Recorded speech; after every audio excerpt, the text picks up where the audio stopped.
해병여단의 선두인 제2중대가 한강 인도교로 진입했을 때 트럭 2대를 8팔자로 배치한 헌병들의 제지를 받는다. 중대장 이준섭 대위는 참모총장도 이번 혁명을 지지하고 있다는 말을 들었다. 그래서 헌병들이 총장의 명령을 받아 자신들을 환영하러 나온 줄 알고 헌병 중대장 김성률 중대장과 반갑게 악수를 했다. 그런데 김 대위는 우리는 총장님의 명령에 따라 어떤 부대의 통과도 허용할 수 없다고 말하는 게 아닌가. 이 보고를 전해들은 오정근 대대장은 김윤근 여단장에게 뛰어갔다. 오중령도 참모총장이 혁명을 지지하고 있다고 알고 있었으므로 이게 도대체 어떻게 된 일입니까? 하고 따지듯 말했다. 김윤근은 박정희 소장한테 들은 대로 설명해준 뒤 해병대만 가지고 혁명을 강행하기로 했으니 헌병이 계속해서 막으면 밀어버리시오 라고 명령했다. 오정근 중령은 알았습니다. 밀어버리겠습니다. 하고 시원하게 복창하고 앞으로 달려갔다. 오정근 중령은 원래부터 해병대 단독 거사를 꾀했던 이였으니 이런 상황에서도 주저할 이유가 적었다. 그 뒤 앞쪽에서 총성이 들려왔고 곧 조용해지더니 오정근 중령이 무전기로 보고했다. 헌병을 쫓아버리고 지금 저지선을 통과해서 인도교로 들어갑니다. 한강 인도교 남단에 설치한 트럭 바리케이드를 넘는 총격전에서 헌병 3명, 이준섭 대위 등 해병 6명이 부상했다. 해병대 후미 쪽에 붙어있던 김윤근 여단장이 탄 지프도 인도교로 들어갔다.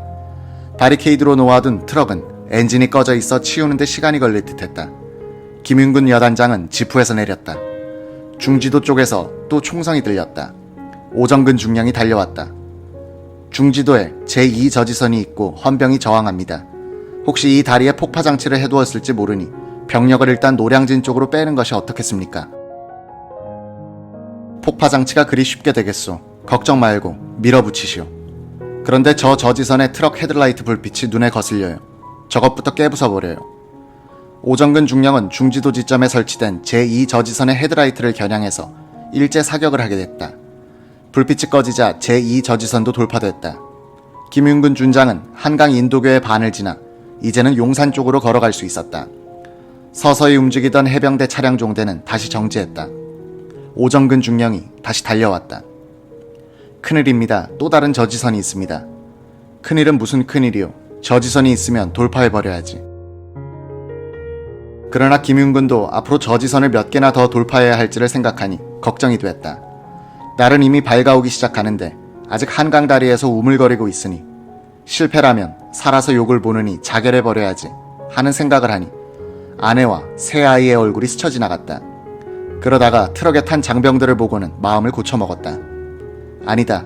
내가 살아있어야 아무것도 모르고 출동한 장병들에게는 책임이 없다는 것을 증언해줄 수 있을 것이 아닌가. 이때 박정희도 차에서 내려 한강 다리를 걸어서 건너고 있었다. 그를 호위하던 장교들 가운데 한웅진 준장과 이석재 중령의 증언을 통해서 상황을 복원해본다. 박정희 일행은 중지도, 즉 한강다리의 중간 지점을 지나 북쪽으로 걸어갔다. 북단에는 제3의 저지선이 있었다. 트럭 4대를 동원하여 차단벽을 만든 것이다. 트럭들 좌우측에서 헌병들이 매복하여 총을 쏘고 있었다. 해병들은 상체를 숙이고 뛰어가 저지선 앞에서 엎드려 응사하고 있었다. 헌병들의 병력이 얼마인지를 알 수 없었으니 불안감은 더했다. 박정희 소장이 상체를 숙이지도 않고 걸어가기 시작했다. 카빈을 든 이석재 중령이 따랐다. 그는 6.25 동란 때 중대장으로 전투한 경험이 생각났다. 사람이 아무리 빨라도 총알을 피할 수는 없다. 총알이 사람을 피하지. 사람이 총알을 피할 수 없다는 경험칙이 있었다. 전쟁터에서 그런 믿음에 따라 행동하니 부하들이 용감한 중대장이라고 존경에 마지 않았다. 총알을 고개 숙여 피한다고 피할 수 있는 것이 아님을 알고 있는 이석재와 박정희가 꼿꼿하게 걸어가는데 총알이 옆으로 쌩쌩거리며 날아가는 소리가 들렸다. 김윤근 준장이 박정희에게 뛰어왔다. 또 다른 저지선이 있습니다. 앞으로 저지선이 몇 개나 더 있을지 모르겠습니다. 날이 새기 전에 목표 점령은 어려울 것 같습니다. 그대로 밀어버리시오. 박정희의 침착하고 단호한 태도에 김윤근 준장도 용기를 얻었다고 한다. 박정희는 해병대가 작전하는 것을 바라보면서 난간에 기대어 담배를 피워 물었다. 이석재는 이런 말을 했다고 한다. 각하, 일이 끝내 안 되면 각하 바로 옆 말뚝은 제 것입니다. 박정희는 씩 웃으면서 이렇게 말하더란 것이다. 사람의 목숨이 하나뿐인데 그렇게 간단하게 죽어서 쓰나 잠시 후 박정희는 이중령 하고 불렀다. 상황이 여의치 않으면 제2안대로 합시다. 박정희가 생각한 제2안이란 출동한 부대로서 일정한 지역을 점거하고는 정부와談判한다는 것이었다. 한웅진은 박 장군은 충격적인 오고 가는 상황에서 난간을 잡고 물끄러미 강물을 내려다보더니 일본말로 주사위는 던져졌어라고 말했다고 증언했다. 나중에 한웅진은 형님, 그때 강물을 바라보면서 무슨 생각을 했습니까? 하고 물었다고 한다. 박정희는 가족들 얼굴이 강물에 떠오르더군 이라고 말하더란 것이다. 이 순간 박정희의 결연한 태도가 흔들리는 장교들의 마음을 다잡아 주었다는 증언은 많다. 예기치 않은 저항을 받은 혁명군 장교들 모두가 박정희를 주시하고 있었고 박정희는 그들에게 용기와 확신을 심어주는 행동을 보였다. 결정적 순간에 이런 결정적 행동이 그 뒤 18년간 단 한 번도 정면 도전을 받지 않은 그의 지도력과 권위의 원천이 됐다. 한강 인도교를 저지하던 트럭 바리케이드가 최종적으로 뚫린 것은 5월 16일 오전 4시 15분경이었다. 5월 16일 새벽 박정희는 혁명 공약 인쇄물을 들고 남산으로 달리는 차 중에서 김종필에게 처음으로 장도영 육군 참모총장에 대한 불만을 털어놓더라고 한다. 아니 장장군이 그럴 수 있어? 나한테 총을 쏘라고 시키다니. 우리가 그동안 알려줄 것은 다 알려줬잖아. 남산 KBS 방송국에 박정희가 도착했을 때 공수부대원들은 아나운서와 방송기술자들을 찾아다니고 있었다. 당직 아나운서인 박종세는 1층 보도계실로 피했다가 다시 텔레타이프실로 옮겨 웅크리고 있었다. 연초에 이런 일을 예상하여 방송국 내부를 염탐해둔 적이 있었던 김종필이 박 아나운서 있소, 나오시오. 우리는 빨갱이가 아니요 라고 외치면서 들어왔다. 박종세가 김종필을 따라 바깥으로 나오니 별을 단 장성들이 여러 명 서 있었다. 키가 작고 바싹 마른 사람이 앞으로 나오더니 나 박정희라고 하오 라고 하며 손을 내밀었다. 이 바쁜 상황에서도 박정희는 박종세에게 군사혁명의 필연성에 대해서 간략한 설명을 한 뒤 혁명 공약이 적힌 전단을 건네줬다. 박정희 일행은 박종세를 앞세워 2층 주 방송실로 올라갔다. 박종세는 주위를 두리번거리더니 저 혼자서는 방송을 할 수가 없습니다 라고 했다. 거짓말 말어. 썩었구나 이놈도. 너 따윈 죽여버려야 돼. 한 공수단 장교가 철거덕 권총을 장전하면서 소리를 질렀다. 한웅진 준장이 자네 참아 라고 말리고는 지금 5명이나 되는데도 더 있어야 한단 말이오 라고 했다. 방송기계를 다룰 줄 아는 엔지니어가 보이지 않는다는 것이었다. 그 순간 공수단원들에게 이끌려 기술직원들이 나타났다. 이윽고 주 조정실에 빨간불, 파란불이 들어오기 시작했다. 한웅진은 형님 직접 방송하십시오 라고 권했다. 한웅진은 간밤 차중에서 방송이라도 하고 죽읍시다 라고 농담을 했던 것이 생각났다. 박정희는 예의 그 개면적은 표정을 지으면서 가만히 있었다. 행진곡이 울리고 박종세가 읽기 시작했다.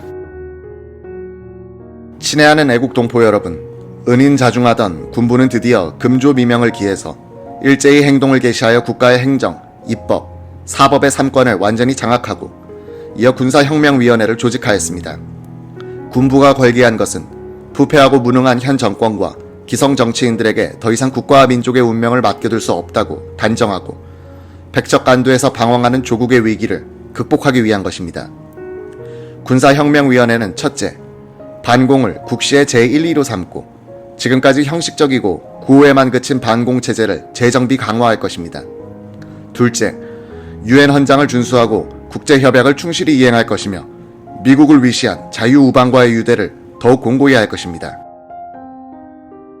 셋째, 이 나라 사회의 모든 부패와 구악을 일소하고 퇴폐한 국민 도의와 민족 정기를 다시 바로잡기 위하여 청신한 기풍을 진작할 것입니다. 넷째, 절망과 기하선상에서 허덕이는 민생고를 시급히 해결하고 국가 자주경제 재건에 총력을 경주할 것입니다. 다섯째, 민족적 수관인 국토 통일을 위하여 공산주의와 대결할 수 있는 실력의 배양에 전력을 집중할 것입니다. 여섯째, 이와 같은 우리의 과업이 성취되면 참신하고도 양심적인 정치인들에게 언제든지 정권을 이양하고 우리들 본연의 임무에 복귀할 준비를 갖추겠습니다. 애국 동포 여러분, 여러분은 본 군사혁명위원회를 전폭적으로 신뢰하고 동요 없이 각인의 직장과 생업을 평상과 다름없이 유지하시기 바랍니다. 우리들의 조국은 이 순간부터 우리들의 희망에 의한 새롭고 힘찬 역사가 창조되어 가고 있습니다. 우리들의 조국은 우리들의 단결과 인내와 용기와 전진을 요구하고 있습니다. 대한민국 만세, 권기군 만세, 군사혁명위원회 의장, 육군 중장, 장도영. 대한민국 성인 남녀들이 달달 외우게 되는 이 혁명 공약은 김종필이 초안을 잡고 박정희가 교회를 본 것이다. 이 문장엔 한 시대의 대명제 또는 유행어가 될 단어들이 들어있었다.